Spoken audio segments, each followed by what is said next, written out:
Welcome to the Counselling Tutor Podcast, the must-listen-to podcast for students of counselling and psychotherapy. Here are your hosts, Rory Lees-Oakes and Ken Kelly. Hello and welcome to the Counselling Tutor Podcast with me, Rory Lees-Oakes. And on the other end of a 40-mile wire across the screen is my good friend and co-host, Mr. Ken Kelly. How are you doing, Ken? Hey, I'm really good. How are you doing today, Rory? I'm really well. I've just finished a cup of tea and a bacon sandwich, and I'm really up for today's podcast, which is going to be full. Just jam-packed good stuff. I know it is. I love how you say across the 40-mile wire, and it reminds me, that do you know you can make a telephone out of 2 bean cans and a bit of string? You can. And a 40-mile bit of string and 2 bean cans, which is now called Skype. The wonders of technology and how far we've come. You're right, Rory. We've got an absolutely action-packed series for you today. We're going to be kicking off with a really interesting debate where we're going to be speaking about the difference between counselling an adult and counselling a younger person and where the limitations lie. Can we do that? Can we take a placement working with younger people? So that's a great debate we'll be kicking off with. Then we're going to be handing over to you, Rory. You're going to be going to theory with Rory. Interesting one today from the School of TA. We're going to be looking at injunctions, drivers, and life scripts. I love them. I love it. Life scripts is a real interesting one for me. Yeah, it's a really interesting one, Ken, because I was in the bookshop the other day, and everybody who knows me or sees us on the Facebook feed. And if you want to come onto the Facebook feed, it's www.counsellingtutor.com. There's 2 L's in counselling. Click on the Facebook tab and we'll let you in. And I love bookshops. I spend more time and even more money than I should in bookshops. But Ken, one of the first things that set me on this path was as a young boy, about 12, getting an encyclopedia set from my parents. And one of it was on psychology. Didn't understand anything of it. Didn't understand any bit of it at all.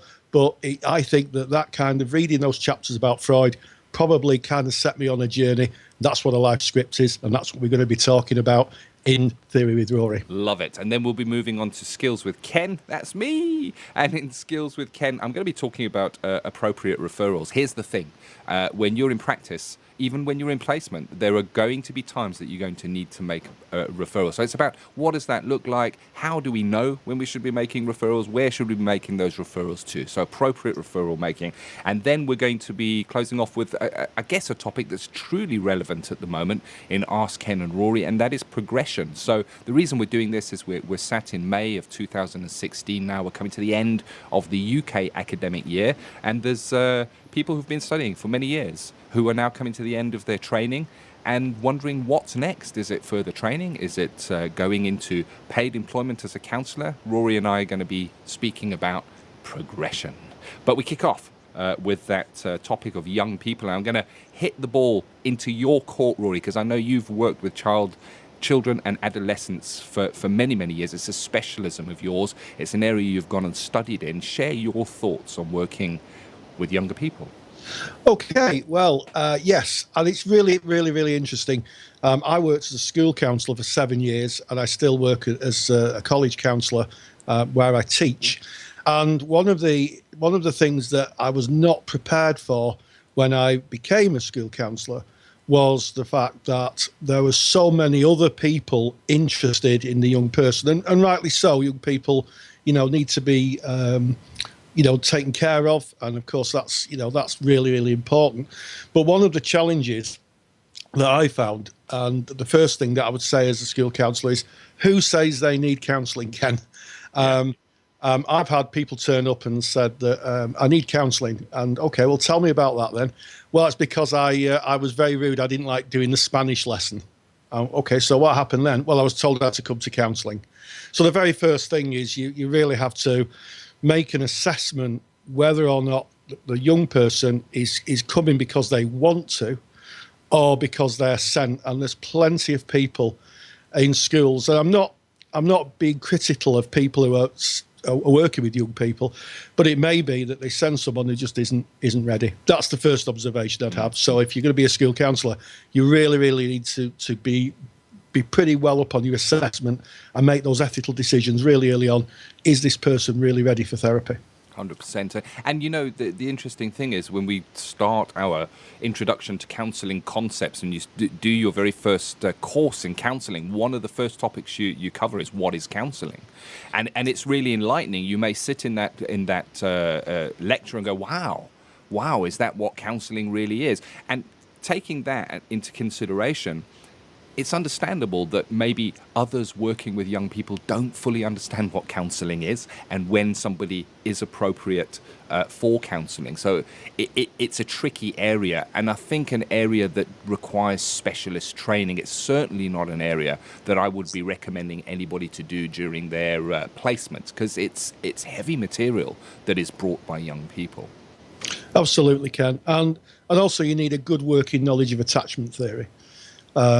You know, young people sometimes have difficulties with relationships. They may come from homes that where the parents have divorced, or there's turmoil in the family. And one of the things you have to remember, unlike adults, young people, they can't escape from that. They have to live with their parents or live with someone. They can't escape from it. So sometimes what we have to do, we have to have triangulation meetings. So occasionally I've asked parents to come in and seen the parent and kind of got them to kind of talk and negotiate with their children. And that's worked really well. You know, the parents that I've worked with have been very receptive to that. And as always, you know, when things sometimes break down between two humans, it's about communication.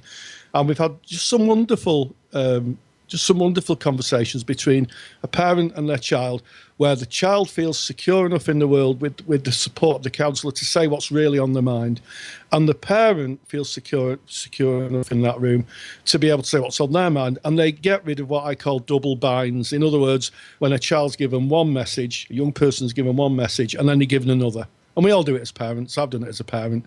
You say one thing, but you do another. And sometimes that can be really important to young people. And one of the things that I learned was the use of clean language. Now, when I use the words clean language, I don't mean swearing. What I mean is using words and vocabulary that a young person understands. Just so important, because it's quite easy as someone who's an older person to use words when you're reflecting back and paraphrasing that a young person may not understand, so they just don't get it. So very, very thoughtful about the language and how you frame things.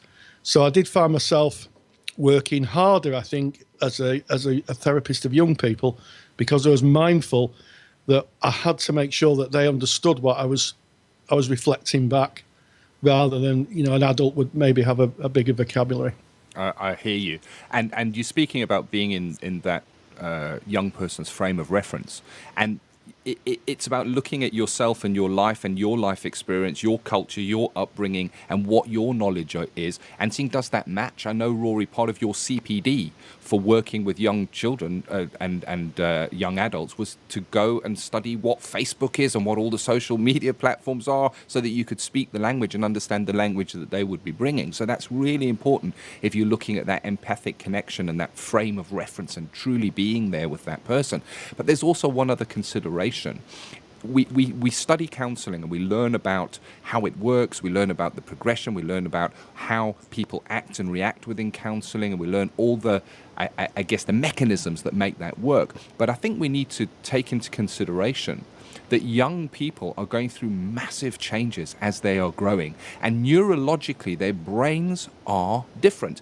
And you'll often hear, oh, they're going through their teenage years now, you know what teenagers are like, and this is because their brains operate differently to how an adult brain would work, and they process information differently, and that needs to be taken into consideration. And I think I'm going to re-emphasize, this is training that you would be looking to do when you graduate. When you graduate and you have your diploma or higher education degree in counselling, that's the time you want to be looking at working with children and adolescents. Absolutely, unless you are already someone like a play therapist who has a lot of experience. And we also have different kind of legislative, I can't say it, laws. We do have different laws talk about clean language, laws that govern young people. And one is called Fraser Competence. And very quickly, a good few years ago, there was a woman called Victoria Gillick who took exception to GPs prescribing contraception to young people, young women under the age of 16. So she took it to law. It went to the High Court. And eventually, from that came the Fraser Review, Lord Fraser, and he talked about Fraser Competence, I think she talked about Fraser Competence, excuse me. And basically, you have to work out if the young person you're working with, and this is a key thing, 13 and above. So below 13, that's my understanding, you cannot apply Fraser Competence. You need a different set of skills. So I only work with 13 and above. You have to work out if they understand the consequences of what they're doing. And they've got a right to confidentiality, which means that I've had a long discussion with the BACP on this recently, where they've got the right to confidentiality. So sometimes their parents may want to know things and you can't tell them. So it's a very tricky thing. And I'd agree with you, Ken, 100%. It is not something to go into in your training. Agreed. You need a good few years in general practice. Get general practice under your belt and then specialise, because it is completely different. And unless you're being trained in child and adolescent therapy, which I did a course on it, the courses that you do, generally speaking, unless there's a child and adolescent therapy module in it, will not prepare you in any way. 100% agreed. And you're just speaking about confidentiality. Very often, if you are working within a college situation or within a school situation, they have their own policies and procedures that you may be expected to follow. And part of that might be about breaking confidentiality. And it may differ from that you would expect to find in working, say, in a counselling, an agency that is more, focus on providing counselling. So it's tricky stuff. I think the message is clear, Rory. I think you've underlined it there. Get your practice, get out there, practice, and then go and do a further course. Now, if you are a member of the Counselling Study Resource and you're interested in maybe looking at child and adolescent therapy, there is a great presentation by Karen Burke, and you're going to find that. Just go into the Counselling Study Resource down at the bottom under CPD. So keeping in mind that this is not there for you while you're studying, it's there to give you information of what's available when you finish studying. She speaks about child and adolescent therapy in depth, and she actually gives a link to her book there as well. So as we leave, I guess, that tricky topic of child and adolescent therapy, we move squarely on to theory with Rory. So Rory, just give us a bit of an outline. We're talking injunctions, drivers, we're talking life scripts, we're talking, I guess, TA. We are, and I'm not a TA therapist, so I've done the TA 101. I did the first part of the TA with my good friend Bob Cook over at Manchester Institute for Psychotherapy. I'm just going to give you an overview. And basically, TA is a lot about how our childhood experience affects us as adults. And we're going to be looking at life scripts, the way that we view our world as children, and then build that as a story that we carry through our lives. And injunctions and drivers. Injunctions basically are things that we're told to us by our parents or significant people that may kind of have an influence on how we live our lives. And drivers, well, they're a little bit like a survival mechanism. So it's a very short overview. It's a very big subject, but I've just covered it enough for people maybe who are writing assignments and wanted to do it for their course. And also, I'm giving away free my injunction and driver picture, which is really good for anyone who is doing their studies. It's a graphic representation of how injunctions and drivers work. So be sure to go onto the website and download that free handout that I made. It took me ages to do, Ken. I love it. And it's got pictures of balloons in. And with pictures of balloons, you cannot go wrong. So how do balloons relate to injunctions and drivers? You're going to find out now with Theory with Rory. Counselling Theory with Rory Lees Oakes. Ignatius Loyola, who was a founder of the Jesuit order, is often quoted as stating, "Give me the child to the age of 7 and I'll show you the man." In the world of counselling, it is well known that early childhood experiences forge both a child's personality and the view they take of their destiny. Psychotherapist Eric Byrne developed the idea in transactional analysis. He called them life scripts. These scripts then continue to have a deep and unconscious effect on how we live our lives. They affect the decisions we make. They control what we think, what we could easily do, and what we could never do. They shape our self-image, and yet we seldom realise where they come from, or even do not know that they exist at all. Our life scripts are often encouraged and shaped by parents and other family members whose life scripts were shaped by their parents, and so on and so forth. In this way, we become a product of our family's history. Likewise, our scripts are also woven by cultural and social influences, such as the media. As children, we believe that the big people, such as parents and teachers, are those who tell us who we are and how to live our lives. Statements like "you are clever," "you are naughty," "you're a waste of space," "you are good," are observations told to children, and for some form the basis of their life story, which they go on to write subconsciously through the years of their life. I'll give you an example. One of my former learners worked as a paramedic. During the lesson, I asked her what had influenced her decision to do this work. She stated that she could not exactly put her finger on it. I asked as a child what her favourite TV show was, and she stated Starsky and Hutch, a 1970s American cop show in which the heroes drive around in a car with a flashing light on top, rescuing people from danger. She reflected, that's pretty much what I do for a job. Another example is from my own family. We have always valued reading, both for pleasure and to inform ourselves. Long before the internet, when our daughter was young, we would spend Saturday mornings at the library. She went on to attain a degree in library management, a master's degree in education, and at the time this podcast goes live, she'll have graduated as a teacher. Her job? She manages a library and is an accelerated reading specialist. Life scripts shape our thoughts and actions and the stories we tell ourselves. If my life script does not contain being a pilot, then I will never wonder about such a career or wish I could have been one. If I thought of myself as inferior, then my life script will position me as such. Life scripts are defined within the field of transactional analysis and are so often viewed within the frame of parent, adult and child model. Script messages are seen as coming from modelling. That's the way that adults and our friends behave. Attributions, being told you're like. Suggestions, hints and encouragement, such as always do your best. And injunctions, demands to do or not do things. And typical injunctions are statements made by parents or significant people in someone's life. And they're usually around things like don't do that, don't be you, sort of like behave yourself. Sometimes children are encouraged not to grow up. Don't grow up. Their parents rather would have them as a child than someone who is an adult. Don't feel. Don't be well. Don't belong. Don't be close. Don't be a child.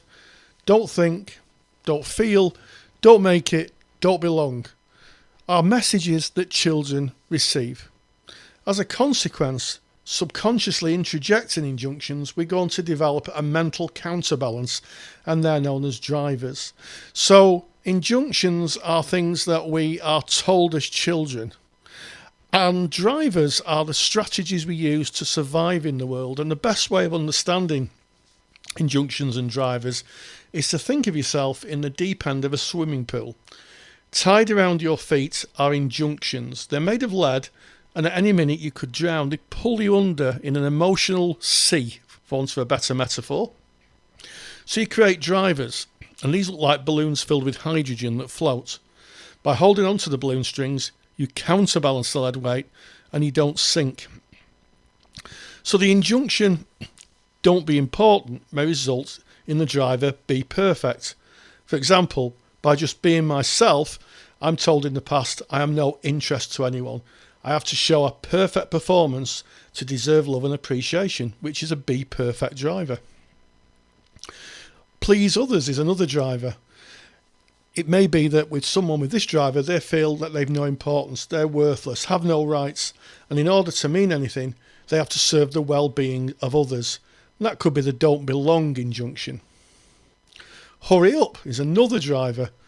Since no one's interested in me and I'm not allowed to take space or time for myself, I always miss important things in life. What injunction is that? Well, it could be don't make it, don't belong. And finally, try hard. That driver is about, I can't do anything truly well. I can't finish anything unless I make the ultimate effort. And even when I can't always make it.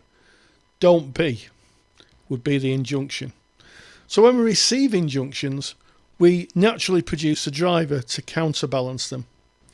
So in therapy, what does the TA therapist go for in terms of the junctions or the drivers? Now, I have to say I'm not a TA therapist, but talking to friends of mine who are, they usually say they go for the injunctions. They go for the things, the lead weights that pull people down, and see if they can free them and see themselves being freed from the history of what they've been told as children, to rewrite that story that so long ago was written by others and they've developed it for themselves. So at the end of this podcast, it might be worth reflecting on, what stories did you or were you told as a child? Were you told things like don't belong, don't exist, don't feel? And if so, has that developed your life over a period of time? Have you subconsciously made your life or put your life in a place where that you're building on what you've been told in the past? Thank you very much for that, Rory. Always good stuff when we go to theory with Rory. I always learn something and pick something up. And of course, if you want to get that handout that Rory's made, the one that took him ages to do, the one with the balloons, you want to head over to counsellingtutor.com, click on the podcast tab and head on down. It is podcast episode 15. Episode 15. You'll be able to download that for free from the page. Yes, so I'm coming out of my live script, Ken, and asking you what skills are you looking at today in Skills with Ken? Yeah, well, it's not really a skill, but it is part of what we will find while we are practicing our skills. Skills is about being there face-to-face with a client, and there are times when we're going to find that our skills don't match what the client requires. Maybe it's our modality doesn't fit, maybe it's something else, but we're going to have times when we need to make appropriate referrals. So today I'm going to be looking at the process of making those appropriate referrals. Counselling Skills with Ken Kelly. Let's take a look at how we make appropriate referrals in counselling. It is possible and probable that during your time as a placement counsellor, you will have the opportunity to refer a client for one reason or another. It's part of being a counsellor, a psychotherapist. It's something that we do. So looking at the appropriateness of referrals, when a client is fit for referral, how we refer a client on is really important. Today I hope to cover the following topics. What we might look for in a client that would give us a clear indication that a referral is necessary. How we might refer a client, how we might go about that, what we need to have in place for that. And we're going to be looking at referrals coming in. So when clients are referred to us from external sources, external agencies, external service providers. So let's have a look at why clients might need referral and what stage within the counselling process we're going to be looking at this. And I'd like to start with before we even meet the client. Now, it may well be that during your time in your placement, this is not going to come up. But if you ever go into private practice, this is a reality. Counsellors and psychotherapists are not blue light services. What we mean by that is emergency services. So you would imagine that if the police were coming, they would have a blue light flashing. It's an emergency. They need to get to you. And very often as counsellors and psychotherapists, there's a process between a client getting in contact. They go through a process before they actually engage with us. So if somebody is in an emergency situation and they are contacting us, we are not appropriate services to be able to deal with that. So an example of a client that may be in an emergency situation is a client who has been struggling for many years, massive weight, emotional distress, and has decided that they can't stand life anymore and they want to end it. And they have the pills in the one hand, the bottle of vodka in the other hand, and they think, maybe I should reach out and speak to somebody. And if they were to come through to you, and on your website it was to say fill in a form to get in contact, or if they were to phone and there was an answer machine, Or if they were to phone and actually get you on the line, what would you do in that situation? So there's three options there. We're talking very much private practice here. But the first thing I would be looking to do is on my answer phone is to leave a message that respectfully says, thank you very much for your call. I recognize your call is important, and please leave your name, number, and how I may get back to you, and I will certainly get back to you. However, if you are calling in distress and your situation is an emergency, I would like to give you the number for the Samaritans. And the Samaritans here in the UK, at least, is an emergency service that people can call if they're at the end of their rope. Similarly, on the website, you may have emergency contact details of who they can get hold of if they feel that they can't wait. They can't wait for you to get hold of them. So you're making referrals to clients that you never even met. It may well be that if you speak to them and they give you a call and you can hear that their situation is dire and they need help immediately, that you'll be able to make that appropriate referral right there and then on the telephone. Again, to the Samaritans or a service that is an emergency service that they can engage with immediately. I had the opportunity to make a referral just this morning from a contact that came in for a client that was looking to engage with counselling in private practice at a time that I'm not able to offer. I was able to write back to this client and say, I'm not able to do that time. However, I have a colleague who I can give you the details for, who when last I spoke to this colleague had availability at the kind of time that you're looking for. So it's about the time and the client's needs fitting your ability to be able to deliver that. That may be a reason for an appropriate referral. Another opportunity to refer a client right at that front door as they come in for those first sessions, and this is maybe more related to working in your practice. You may have different counsellors working within your placement, and a client is referred to you. And I'm going to use an example here of a female client that is referred to me as a male counsellor, and it is evident from the first material that this client brings that their issue is around men or a male figure. I might say to this client, I wonder when you first engaged, were you given the choice or the opportunity to choose whether you wanted to see a male counsellor or a female counsellor, and hit that back to them? Because if they would feel uncomfortable with a male, it would be inappropriate and I guess disrespectful for them. It's going to really hamper the rapport building and the process of the counselling, potentially. I'm not saying it will, but potentially, and it's about giving the client that choice. And it may well be that client actually says, well, you know what, nobody actually asked me, but now that you are asking, I would actually prefer it if I was with a female. And of course, that's not just male, female. There's a number of different instances where that may be appropriate. And it's about having a think of when that might come up and when that would be appropriate and offering that choice to that client. So there's an appropriate referral right at that front door in that very first session based on the client's needs and the client's choices. Right there at that front door, we might be looking at the presenting issue, what the client is bringing, and looking at our ability to meet their needs within this situation. So I'll give you an example. If you're working in a placement or in an agency where you are able to offer 6 sessions, and that's it, you're limited to 6 sessions that you can give to this client, and a client enters and their issue is historic child abuse, that dates back many, many years, and there's obviously massive trauma there. It is unlikely that you'd even scratch the surface or build the trust that is necessary to go into the depth of the material that they may bring in 6 sessions.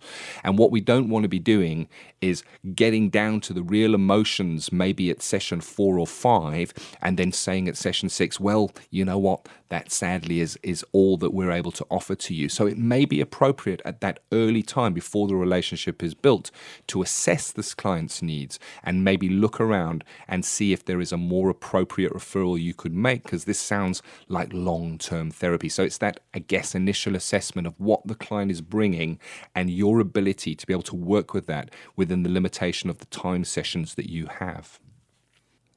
What about if the client feels that you are not a fit for them? And we need to be, I guess, mindful that there is potentially a power indifference within a counselling client relationship. Is there an opportunity for a client to say to you, you know what, this doesn't feel like it's working for me. I would like to see somebody else. How might we put that in place for the client to extend, I guess, that respect that we are not going to be the perfect fit for all people that sit in front of us. And a way of doing that is to mention at contracting stage, and you can put it plainly and say, while you're engaging in therapy with me, if there's any time that you feel this is not a perfect fit for you and you feel that it would be more appropriate for you to see someone else, if you felt uncomfortable for any reason, please let me know, and I'll be only too happy to make that referral through for you. And I guess what we're doing in this situation is we're preventing the client getting into a situation where they may feel a failure. Well, oh man, I'm really not bonding with this counselor. It's really not working for me. I even failed at counseling. I'm just not going to go back. So giving the client the ability to ask for a referral if they feel that you as the counselor are not a fit with them, I think that is truly respectful.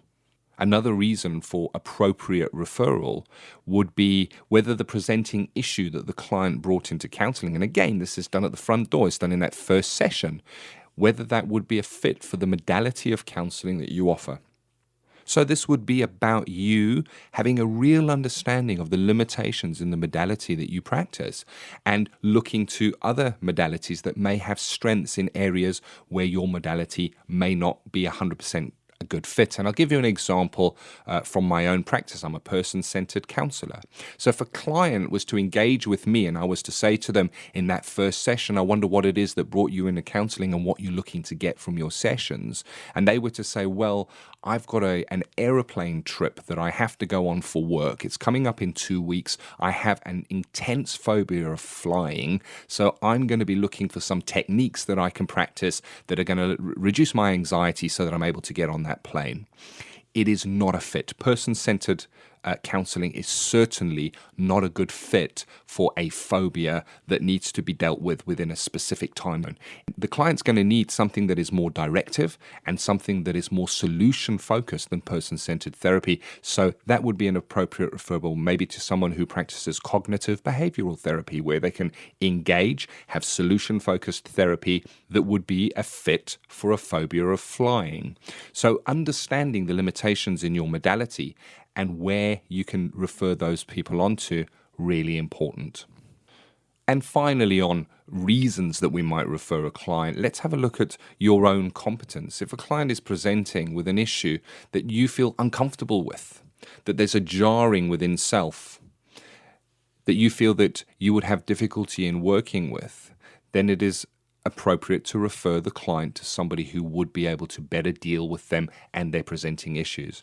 What we don't want to be doing is having a client present with a certain presenting issue and then for us to be hitting the books to try and learn as quickly as we can about this presenting issue and how to deal with this client. There are times when that is appropriate, but this is certainly something I would be encouraging you to take up with your supervisor to ask yourself, am I the right person to deal with this client? So I'd like to move on from why we might refer a client to how we might refer a client. Well, firstly, it's a real good idea to have a list of the services that you can refer into. Many times you'll be working in an agency and they will already have a list. So that's something definitely to ask when you go for your placement. Ask them, what services or agencies do you refer into, and can I have a list so you can familiarize yourself with that, as opposed to familiarizing yourself with those services when the client presents, saying, oh, hold on, I think we've got a list here. Let me have a check if there's somewhere I can send you, to rather have looked at that beforehand, have an understanding of the services you can refer into. If you're running your own practice, then put together your own list. Take some time, take a good few hours to look around at the services that are offered within your area that clients may be referred into, that they may wish to engage with.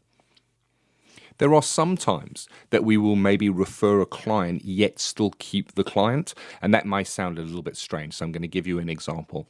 Let's say a client presents to you and they say, I've got a massive problem, my life is falling apart, my wife wants to leave me because I can't stop drinking. I just find myself binge drinking all the time. I go through periods of abstinence and then I drink again and I keep on messing up and I don't know what to do.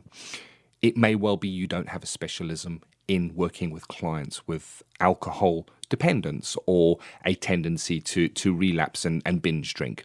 So you may be looking to refer that client on to a service that could support them around controlled drinking or abstinence from drinking.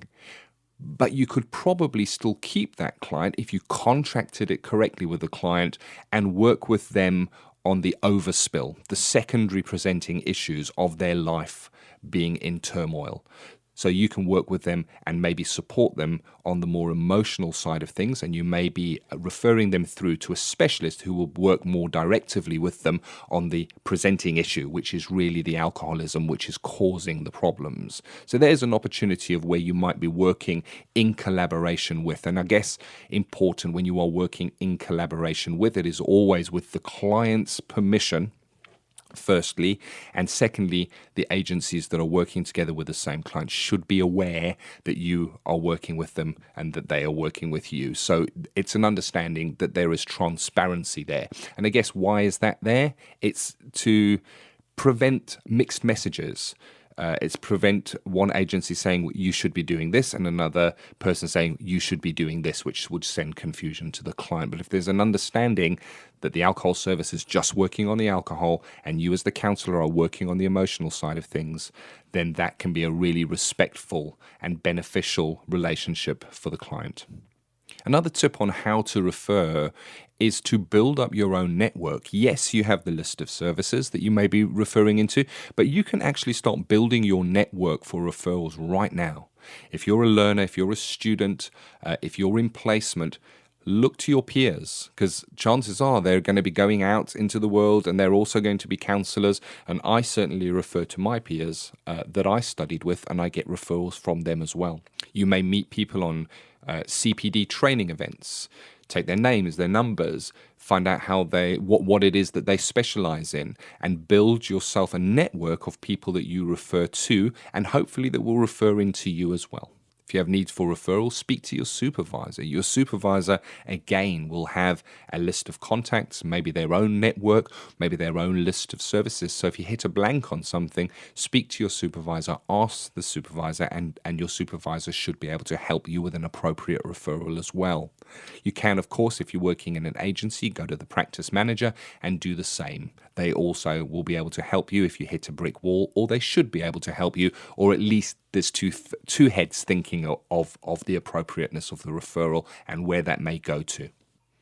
So if you have a network or a list of people that you refer into, speak to them regularly. So an example of that is within my own practice. I have certain colleagues. So if I'm full, rather than asking a client to sit on a waiting list and wait for me, I will give them the opportunity and say, either you can go on my waiting list or I will gladly refer you to a colleague. What I don't want to be doing is referring them through to a colleague and then getting through to the colleague, maybe sending an email or phoning the colleague, and the colleague going, oh no, I'm also full. Let me see if I can refer you on. This client's now been passed from pillar to post. So it's disrespectful, and I wonder what message that might be sending out to that client. Contact and speak to your network and the people on your list regularly so you know what their availability is. And finally, from me on how to refer, I'd like to look at when you're working with a client. You maybe have a few sessions in with this client, the relationship is built, there's trust, you feel that you're getting to relational depth, and then this client brings something into the relationship that you feel you can't deal with, that you feel is need for referral, and that may be a mental health issue. It may be that the client says, you know what, I've never told this to anyone before, but there are times that I hear voices, that there is something that definitely needs to be investigated and looked at for the benefit of that client there. And we as counsellors and psychotherapists are not qualified to do that. So we need to make an appropriate referral, but at the same time, we need to recognize that we are in a relationship with this client. So maybe a way of handling that is to speak about the referral that is needed with the client, and maybe you can contract or recontract with the client to be with them through the process as they are being handed over to the other service. So an example from my own practice is I worked with somebody at one stage where exactly this happened. When the trust was built, they felt that they could share that they were having what appeared to me as being additional needs to what I could meet. Rather than just saying, right, that's me done, I can't do this anymore, and stepping back and leaving that client vulnerable, I held the client's hand, as it were, as they transitioned from being with me into the new service, because there was a process. They had to make an appointment, they had to go for an assessment, then a date had to be allocated, and that process was 6 to 8 weeks, if I remember correctly. I was there with that client, but I did recontract with the client saying, we won't be able to work therapeutically together as we have been, because I didn't want to run any risks in working with somebody any further. But what I did say is, I will certainly be here, so I will certainly still give you the time. Your time slot is still here. We'll come and we'll have a chat. And we did, and we chatted about the referral process, and we chatted about what he might or she might experience going forward into that. So there's an example of that. So there may be hand-holding from time to time, and we just need to be mindful. As soon as we see that there is an opportunity for referral, if there's a relationship developed, we can't just drop the client. What message does that send to the client? The stuff that I'm carrying is so heavy, even my counselor can't deal with it. It just sends a really tricky message there. I've just touched on the tip of the iceberg, and this is a subject I seriously suggest you speak about with your peers, with your tutors, in groups. It should be debated, because you will be making referrals.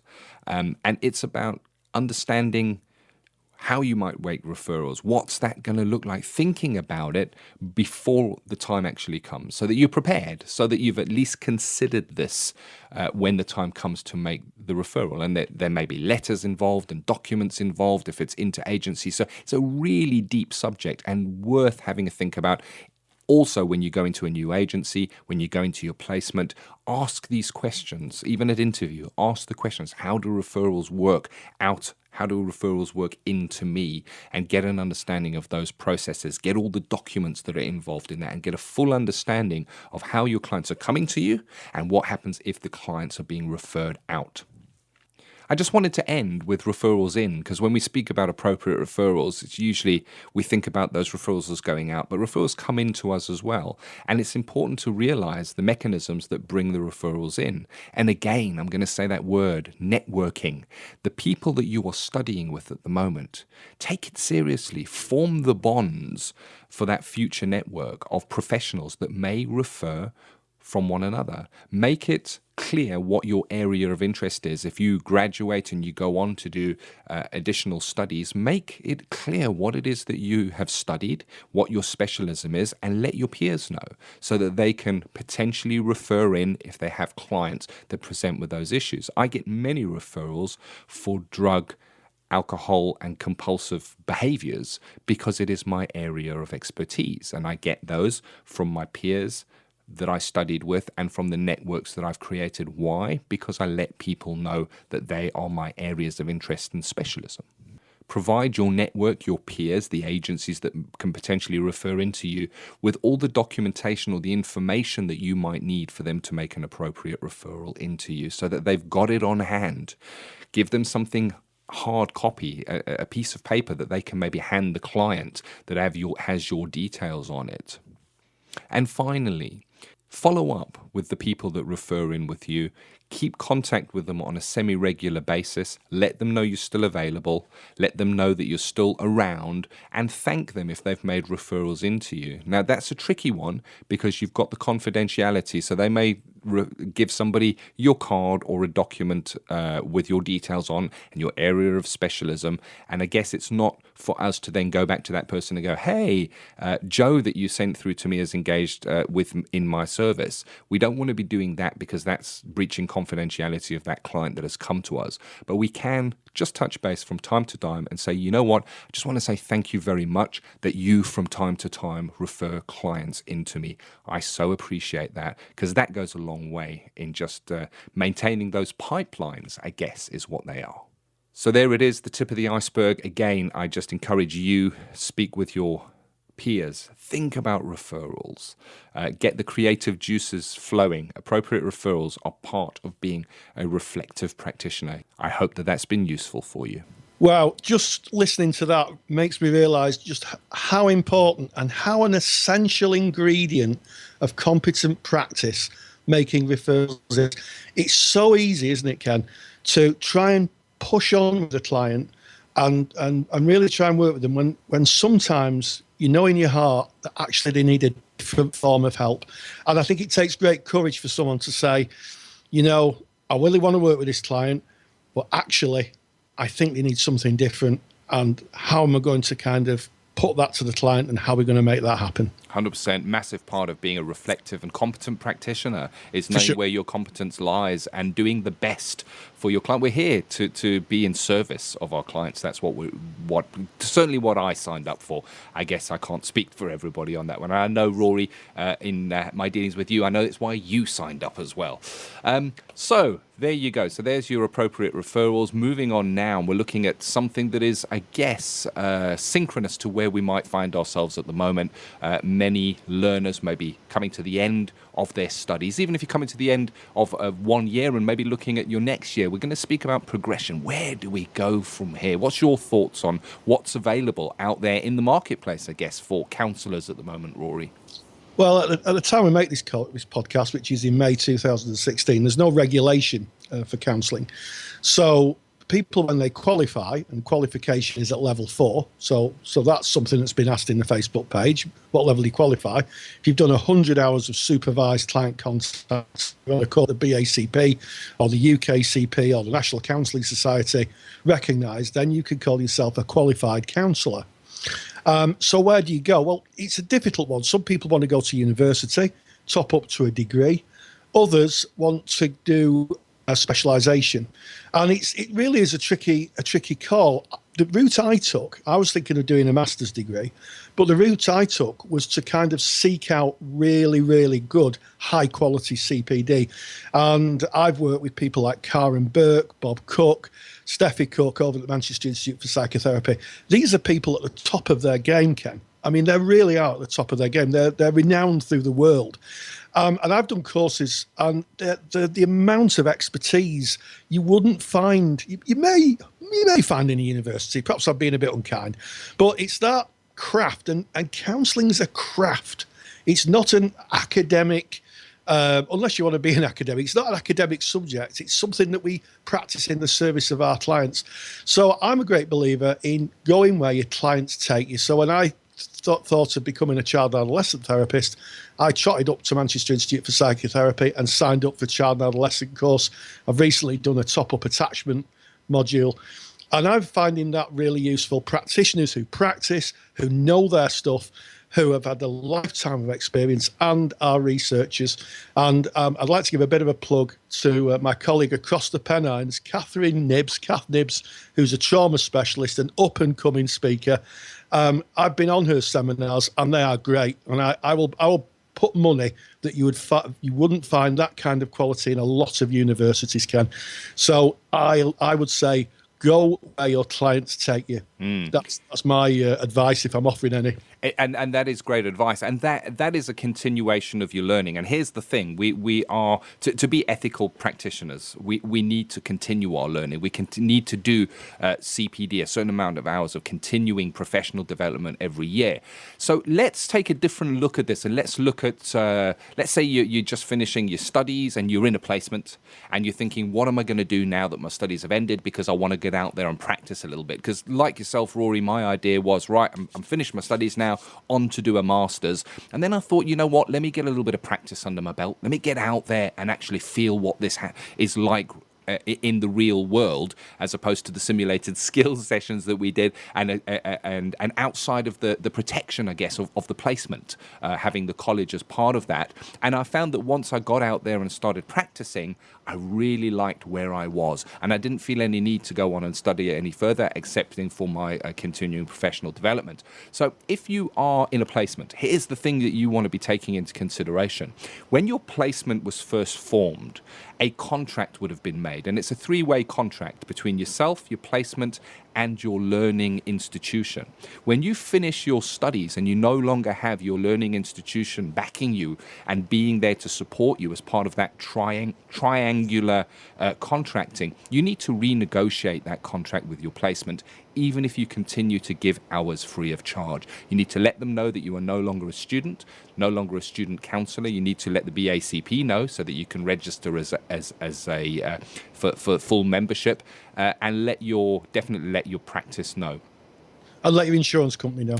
And let your insurance company know, of course. So there's these considerations to take into account. And it may well be that you may be offered paid employment at the place where you have done your placement. Yes, indeed. And you know, I laugh out loud on a regular basis, Ken, at most things, but I laugh out loud when people say, oh, there's no work in counselling. This is not my or my learners' experience. A lot of the learners that I teach go on to find paid work. Yeah. And I think it's one of those situations where if you look for it, it's there. It's a bit like Schrodinger's cat in physics. You know, if you look at it, it's there.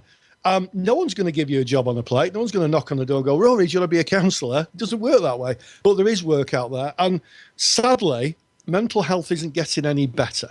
That's one of the things that we do know, that our mental well-being is not getting any better, and that it's becoming a bit of a tsunami, really, in the health world about how we look after our mental well-being as well as our physical well-being.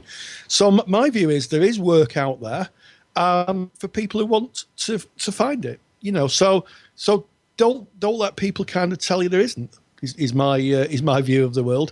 And don't underestimate reading as part of continual professional development. I've just finished a really good book, which has really informed my CPD. I'm going to put it on my Facebook CPD page.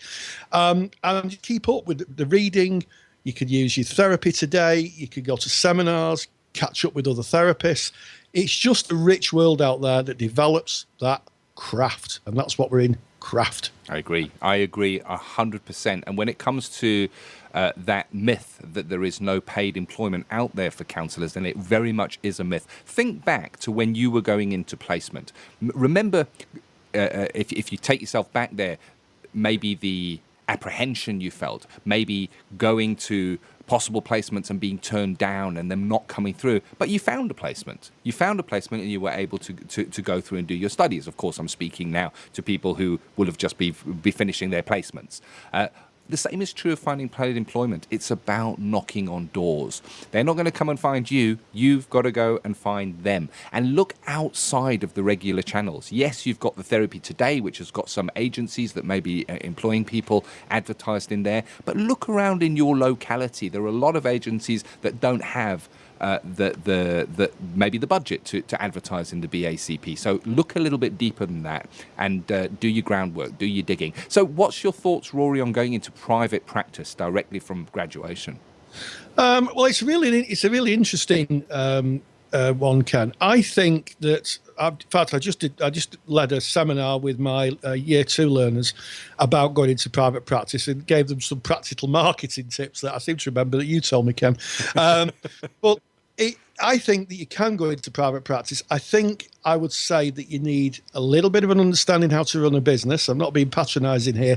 And also you need to think about the dynamics of running your own business, where you're going to be seeing the clients. Are you going to make enough money to cover your supervision? Are you going to make enough money to eat, which is really important? So I think if you just decide I'm going to leave my job tomorrow, set up in private practice, you might find yourself having a few lean months. So I'd run it as a side concern, and also maybe get in touch with someone who's already in private practice. 100%. Hook up with someone, have a talk to them, learn from their kind of experience. But there is work in private practice, and I know a lot of therapists, and I was one of them, Ken, thought it was just a bit too precious. People needed help. And I think that if you want to be that kind of person, that's fine. As I said to my seminar group, you know, Mother Teresa did really, really good work, and she was happy being how she was. Yeah. But if you want to kind of earn a living, that's fine too. And, you know, we talk about clients' autonomy. If someone wants to pay then who am I to say, oh, no, sorry, I can't possibly take money?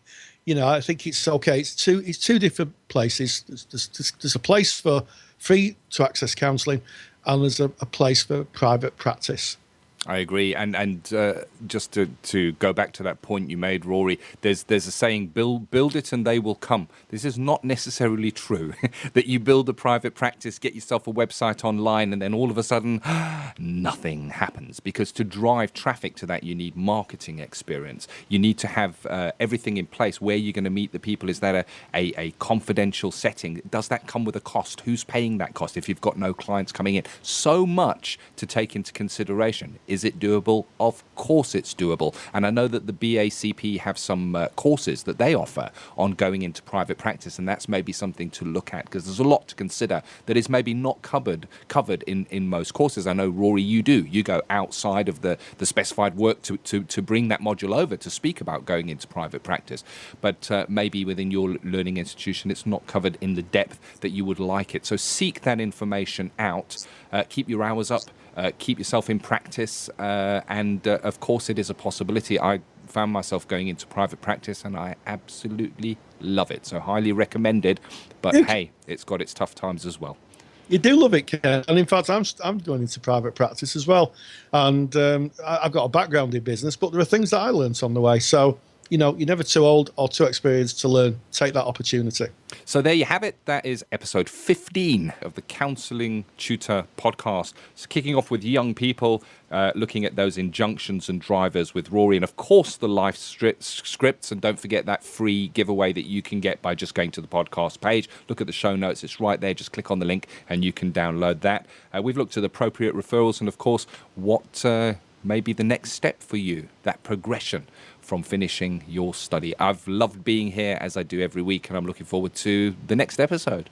Absolutely. And hey, stay grounded. And take care. Thank you for listening to the Counselling Tutor Podcast.